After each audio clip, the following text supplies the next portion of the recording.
Dans les montagnes majestueuses et les forêts denses, ce ne sont pas seulement les touristes qui peuvent disparaître sans laisser de traces, mais aussi ceux qui sont appelés à protéger ces terres sauvages, les gardes forestiers.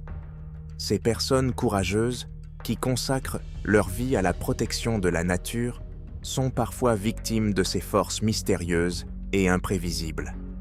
Ces dernières années, plusieurs cas de disparition de gardes forestiers ont laissé derrière eux de nombreuses questions et des détails mystérieux qui n'ont toujours pas d'explication logique. Des phénomènes étranges, des traces mystérieuses et des forces inconnues accompagnent ces événements. Ils laissent non seulement une trace dans l'histoire des parcs, mais aussi de l'inquiétude chez ceux qui tentent de comprendre ce qui s'est réellement passé. Aujourd'hui, nous allons nous pencher sur quelques-unes des disparitions de gardes forestiers les plus mystérieuses. S'agit-il de simples accidents ou y a-t-il quelque chose de plus dans la nature ?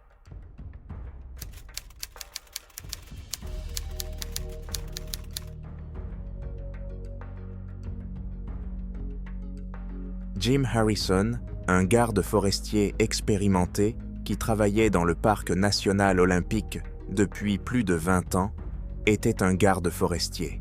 Il était connu pour sa connaissance de la faune et de la flore et pour son profond attachement à la forêt. Mais en août 2007, Jim a disparu dans des circonstances mystérieuses, laissant derrière lui une série d'indices mystérieux qui suscitent encore des interrogations et des craintes. Jim a toujours eu l'impression de faire partie du parc. Olympique n'est pas seulement un lieu de travail, c'est un organisme vivant qui respire, disait-il à ses collègues. Ses paroles sont devenues prophétiques.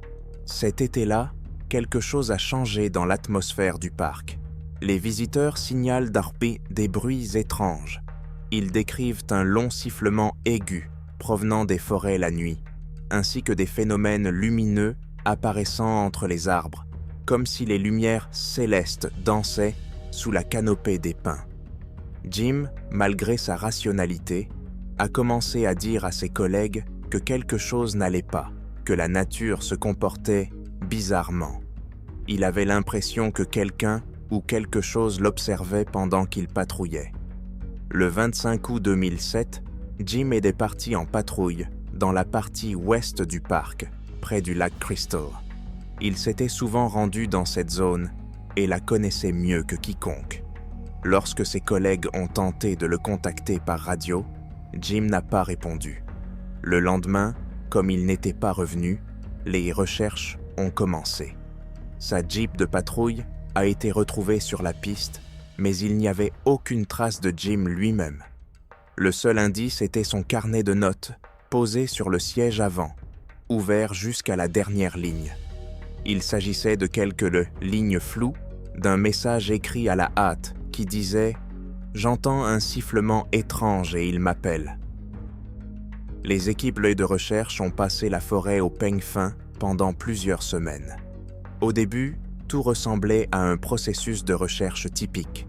Hélicoptères, chiens, bénévoles, mais la situation a commencé à prendre un caractère de plus en plus étrange lorsque les chercheurs eux-mêmes ont commencé à rencontrer des phénomènes inexpliqués. Un soir, alors qu'un groupe de gardes forestiers se rendait sur le lieu de la disparition, l'un d'entre eux a aperçu une étrange silhouette entre les arbres. Il l'a décrite comme une grande ombre qui se déplaçait rapidement et silencieusement. Le sentiment que quelqu'un les observait a hanté tous les membres de l'équipe, mais aucune trace de cette personne n'a été trouvée. Certains rangers ont même commencé à entendre le même sifflement que Jim avait mentionné dans ses derniers enregistrements, mais aucune source de son n'a été trouvée. L'un des volontaires a raconté que lorsqu'il passait devant le fourré, il avait l'impression que quelqu'un lui touchait l'épaule, alors qu'il n'y avait personne. Cela a donné lieu à de nombreuses discussions entre les sauveteurs. La plupart d'entre eux étaient expérimentés et ne croyaient même pas au surnaturel, mais même eux ne pouvaient expliquer ces événements. Des semaines de recherche n'ont rien donné et beaucoup ont commencé à perdre espoir. Cependant, un mois après la disparition, l'un des gardes forestiers a trouvé quelque chose d'étrange non loin de l'endroit où Jim a disparu. Il s'agissait d'une vieille croix de bois profondément enfoncée dans le sol et recouverte de mousse, comme si elle était là depuis des décennies, voire des siècles. À côté de la croix se trouvait le sac à dos de Jim. Cependant, au lieu d'un kit touristique typique, le sac à dos contenait plusieurs vieilles photographies et un carnet qui semblait beaucoup plus ancien. Les photos montraient des personnes vêtues de vêtements de la fin du XIXe siècle, avec pour toile de fond les mêmes de forêt. L'une des photos montrait un visage qui ressemblait à celui de Jim, même si cela semblait impossible.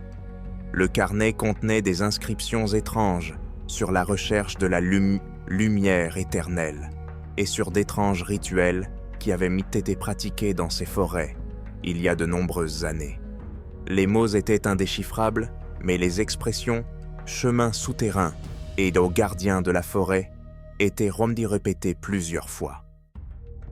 Après cette étrange découverte, plusieurs théories ont vu le jour. Certains pensaient que Jim était tombé sur un ancien site de culte, peut-être lié à des rituels indigènes ou aux premiers colons. D'autres ont parlé des « gardiens de la forêt », des esprits ou des créatures qui protègent les espaces sauvages de l'ingérence humaine. Des légendes sur ces créatures existaient chez les peuples indigènes de ces terres avant même l'arrivée des colons blancs. D'autres théories, plus rationnelles, affirment que Jim aurait pu être victime d'un accident imprévisible ou devenir fou à cause de l'isolement et de la solitude prolongée dans la nature. Cependant, les événements étranges survenus au cours des recherches et les objets trouvés ont fait naître un halo mystique autour de sa disparition. Plusieurs années ont passé, mais l'histoire de Jim Harrison n'a jamais été élucidée. Son corps n'a jamais été retrouvé et des phénomènes étranges dans le parc ont continué à hanter les gardes forestiers locaux et les touristes. Les gens continuent de signaler d'étranges phénomènes lumineux et d'entendre le même sifflement que celui mentionné par Jim.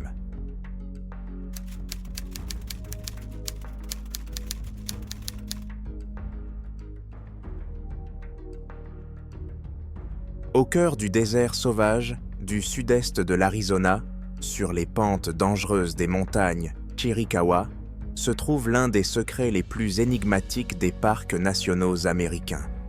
Il ne s'agit pas seulement de l'histoire d'un homme qui a disparu, mais d'une énigme non résolue qui intrigue les gens depuis plus de 40 ans. Paul Fugate, un garde forestier expérimenté et dévoué, est sorti un jour pour une patrouille de routine et a disparu sans laisser de traces. Pas de témoins, pas d'indices, pas d'explications. Que lui est-il arrivé dans ces paysages rudes et mystérieux?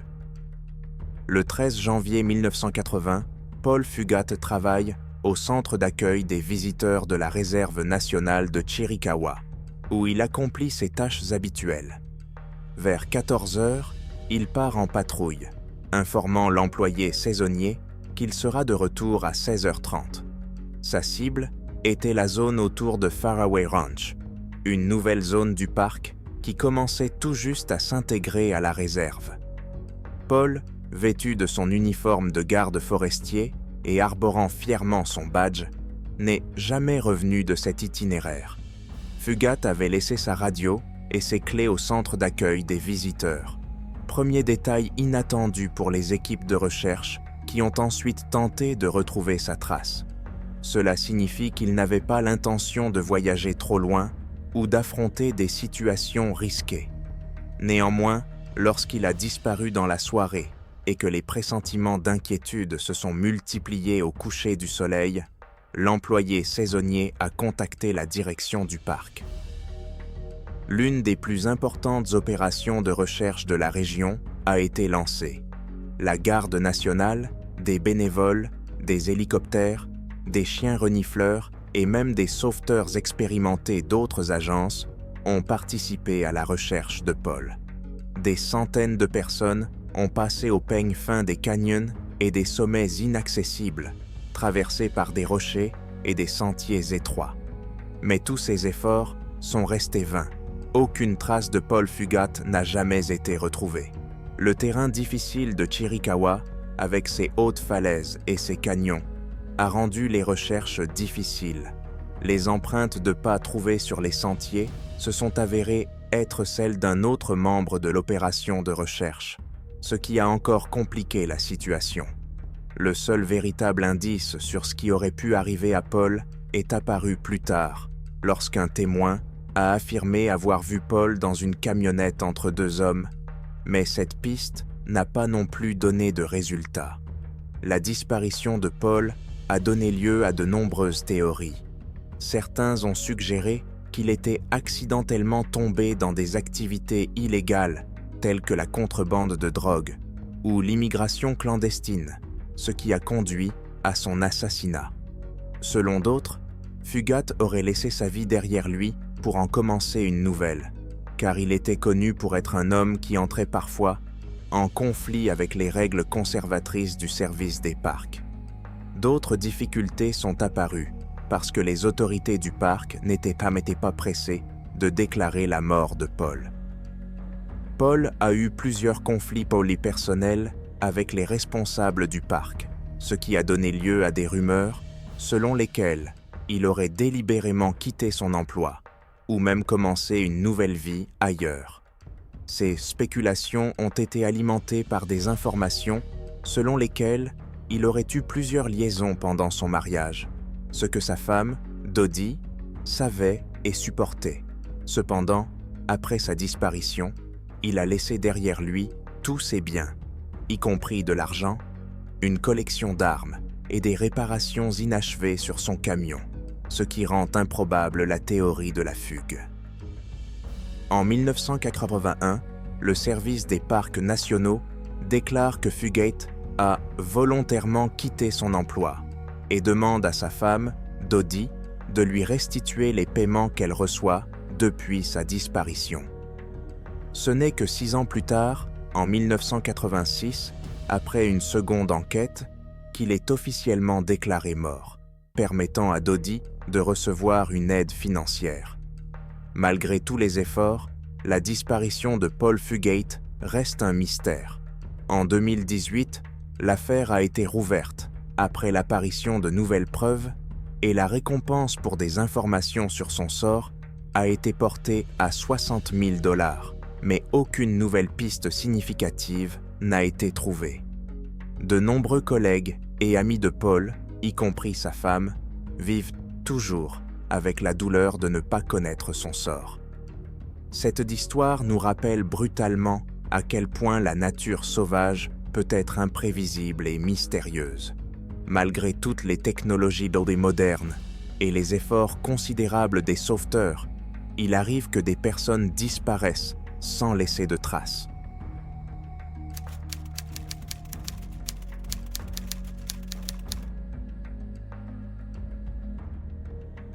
Dwayne McClure était un garde forestier expérimenté, un défenseur de l'environnement dévoué qui avait servi pendant 10 ans dans le parc national de Yellowstone.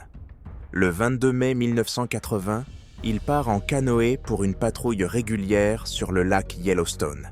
Il s'agissait d'une tâche de routine pour McClure, mais cette fois-ci, il n'est pas revenu, ce qui a donné lieu à une opération de recherche et de sauvetage de grande envergure.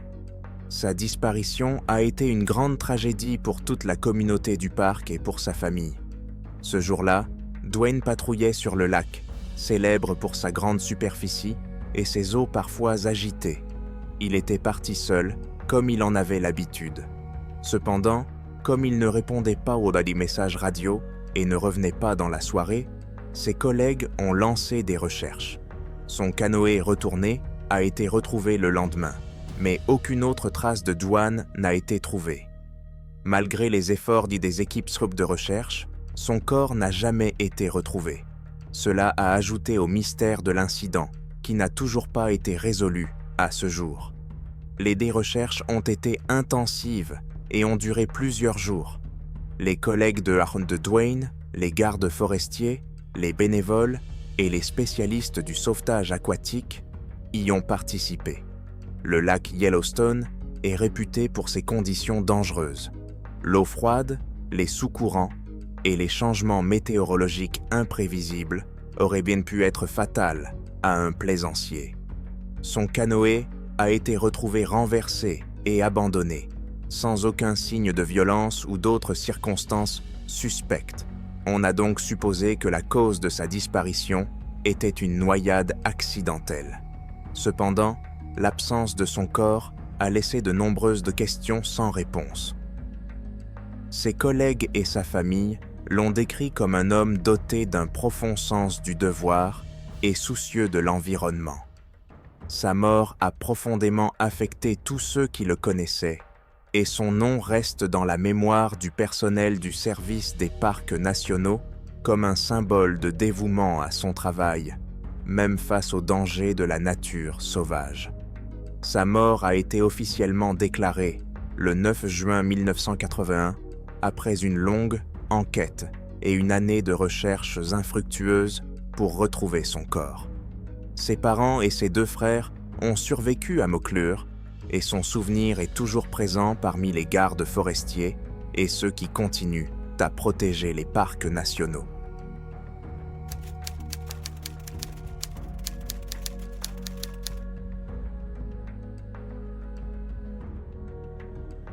Un autre cas de disparition mystérieuse d'un garde forestier concerne Gerald Berrigan, qui travaillait dans le parc national de Denali en Alaska. Il a disparu en juillet 1981 alors qu'il était en service.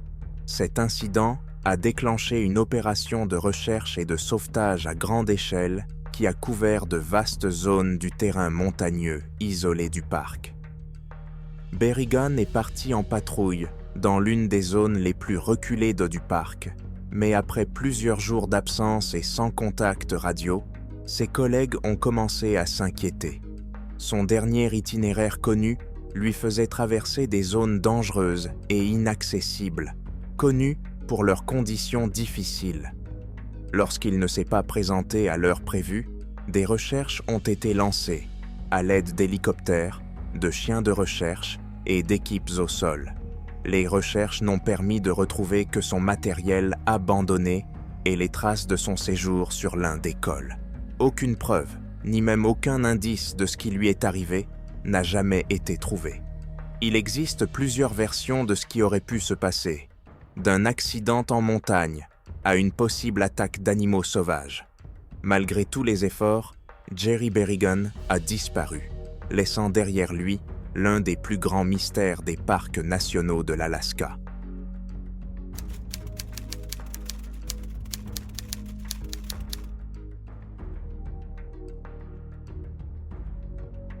Le parc national de Yosemite est l'une des régions sauvages les plus pittoresques et les plus dangereuses de Californie. Le parc est célèbre pour sa beauté et sa riche histoire, mais parmi les légendes touristiques et les histoires de vues incroyables, il y a un sombre secret qui le hante depuis de nombreuses années.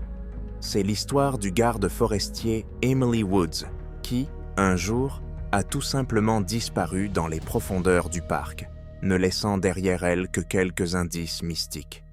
Emily Woods, 31 ans, garde forestier expérimenté avec 10 ans d'expérience, a commencé sa carrière au sein du service des parcs nationaux des États-Unis après avoir obtenu son diplôme universitaire.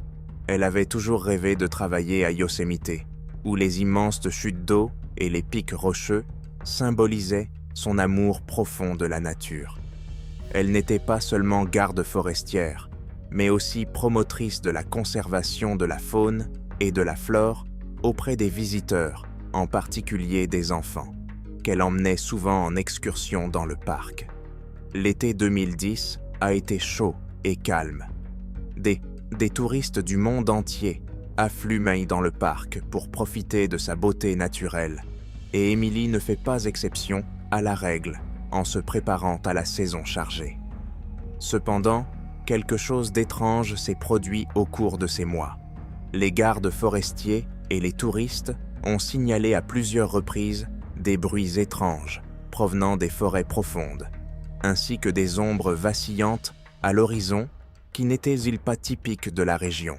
Pour la plupart des gens, il ne s'agit que d'histoire, mais Emily sent que quelque chose ne va pas. Emily commença à remarquer d'étranges changements dans ses patrouilles habituelles. Les oiseaux qui chantaient habituellement pendant ses promenades étaient silencieux, comme si la forêt était devenue silencieuse en sa présence. Les chemins familiers qu'elle empruntait depuis des années lui semblaient étranges, et elle avait parfois l'impression que des yeux invisibles l'observaient. Elle plaisante avec ses collègues en disant que la forêt respire et a ses propres projets. Mais au fond d'elle-même, elle sentait qu'il ne s'agissait pas d'une simple rumeur. Le 17 juillet, Emily est chargée de patrouiller dans l'un des coins les plus reculés du parc, connu sous le nom de « Bosquet maudit ». Cette zone doit son nom à une série d'incidents étranges qui s'y sont produits au fil des décennies, allant de la disparition de randonneurs à l'effondrement aléatoire d'arbres et de rochers. De nombreux gardes forestiers évitent la zone car elle est considérée comme difficile et dangereuse à patrouiller. Emily est prête pour cette mission, même si elle se sent un peu anxieuse. Elle doit inspecter la zone et vérifier l'équipement laissé par les autres guides. Avant de partir, elle laisse un mot à son collègue, indiquant son itinéraire et son heure de retour. Un protocole courant pour les rangers. Elle les laisse parties seules, dans sa Jeep, avec l'intention de revenir dans la soirée. Emily n'est pas revenue cette nuit-là. Comme elle n'était pas joignable par radio, ses collègues ont commencé à s'inquiéter. Le parc a rapidement organisé une opération de recherche et de sauvetage, car une période de silence aussi longue était atypique pour un garde forestier expérimenté. Sa Jeep est la première à être retrouvée. Elle était garée à l'orée de la forêt, près du sentier qui s'enfonçait dans le bois maudit. Son talkie-walkie se trouvait sur la banquette arrière, et on ne savait pas pourquoi elle ne l'avait pas pris avec elle. Une équipe de secours composée de gardes forestiers expérimentés et de bénévoles s'est mise en route sur le sentier emprunté par Emily. Dès les premières heures, ils n'ont trouvé aucune trace de sa présence, à l'exception de ses empreintes de pas sur le sentier. 2 semaines plus tard, les recherches ont été officiellement arrêtées. Aucune trace d'Emily n'a jamais été retrouvée. Seuls quelques effets personnels et un étrange symbole sur un arbre constituent les seuls indices. La version officielle est celle de l'accident. Emily aurait eu un accident ou se serait perdue sur le terrain accidenté du parc. Mais d'autres versions commencent à circuler parmi les gardes forestiers et les habitants de la région. Certains pensent qu'elle est tombée sur quelque chose d'ancien et d'interdit, peut-être un site rituel lié à des forces obscures. Cependant, aucune preuve réelle n'a été apportée et l'affaire d'Emily n'a toujours pas été résolue. C'est tout pour l'instant. Donnez un pouce en l'air si vous avez aimé, écrivez votre opinion dans les commentaires. Ci-dessous et à bientôt. Bye.